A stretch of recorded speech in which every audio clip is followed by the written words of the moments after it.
Hey, gang. Shh. She's sleeping. Just kidding. She can sleep through anything. Got back from Ghostbusters Frozen Empire. Really good sequel. Really enjoyed it. The movie opens like early 1900s, late 1800s, something like that, where a bunch of firemen respond to a call, and they show up and they see what appears to be a backdraft in this one room. It's an explorers club thing, and but the door feels ice cold, and they break it in, and the room is covered in ice. All the people there are frozen, stiff, except for one who's holding a metal sphere. Then we go back to the present day. And the Ghostbusters version 2 are running around trying to capture an escaped sewer ghost. It's come up onto the surface, and of course, as per usual, they do a lot of damage. And the mayor, who we all remember as the EPA agent from the first film, yes, Dickless himself, is giving them what for, because they've destroyed a lot of property, as they usually do. And when he finds out that Phoebe is actually underage, he makes it very clear she can no longer go on these missions, even though she's the most important because she understands most of the technology, because she's a frickin' genius. So she's benched and she's upset and she's starting to rebel. And also, the containment unit at the headquarters is getting a bit overstuffed. And things are starting to crack and such. It's getting hard to put more ghosts in. That's important for later. Meanwhile, a comedic young man shows up at Ray's shop with that sphere from the beginning, and he sells it to him. And Phoebe, who starts spending a lot of time playing chess with herself, starts to play with a ghost named Melody, who died in a fire 70 years ago.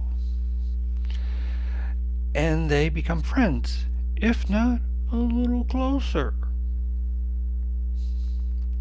We also learn that Winston, who is funding the Ghostbusters, is actually secretly building a much larger containment field for the ghosts. And the guys can just transfer everything over to there.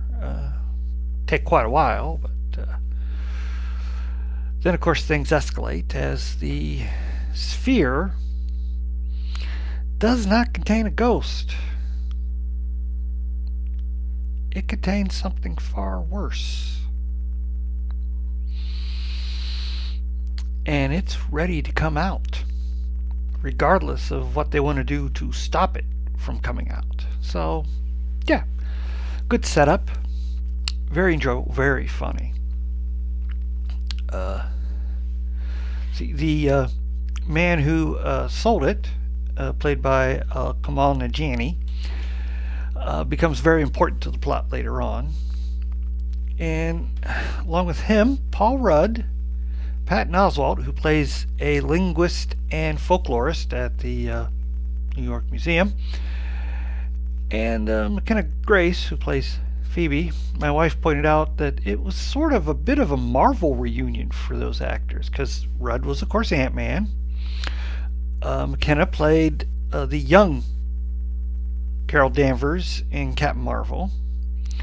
Kamal was, of course, one of the Eternals, and Patton Oswalt was a quintuple set of brothers who all worked for the who were all agents of S.H.I.E.L.D. So he was a regular on that show for a while. Pretty cool. And of course, William Atherton has his character from the first movie, makes a really good antagonist. You can understand why he wants to get rid of them. They're very destructive, and he has a bit of a pet peeve over the first time he encountered them.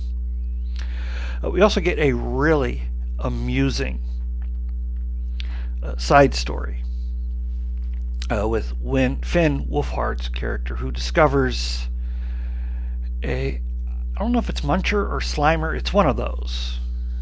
Eats a lot of junk food. He finds that he's hiding in the attic. So we get a bunch of bits where Finn's trying to catch him on his own. Because he'd been making a big deal about how he's an adult because he's 18. And when he notices there's ectoplasm coming from the attic, he goes and says, "There's a leak in my room." And his mother's just like, "Are you an adult?" "Yeah." "Then fix it." He goes, "I will." So, if you've seen the trailers, you've seen one of his encounters. He has a few more, each just as unsuccessful. But yeah, this time we have a pre-Sumerian god coming back, who's been trapped in the sphere.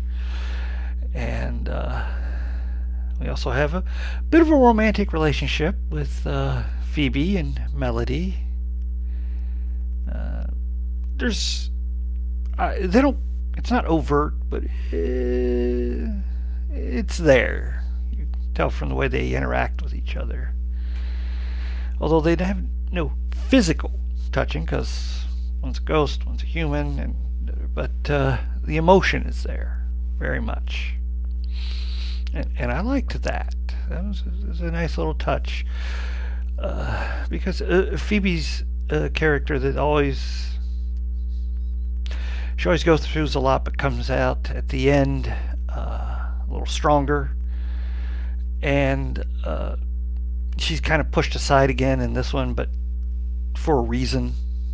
And of course, you get that great climax where all the old Ghostbusters, Murray, Aykroyd, Hudson, Annie Potts gets to put in a appearance with gets to go into a costume. You got the new guys, and you got like some extras that work in the lab with Winston, and they're all suited up and ready to go. So really good battle, I should say, with a lot of humor and some slapstick involved, just like Ghostbusters should be. Yeah, I liked it, but then I liked Afterlife too. I know a lot of people were kind of down on it, but anything's better than that 2016 one, where nobody seemed to understand exactly what made Ghostbusters work. That and the fact that the funniest person was Hemsworth, and he's not a comedian.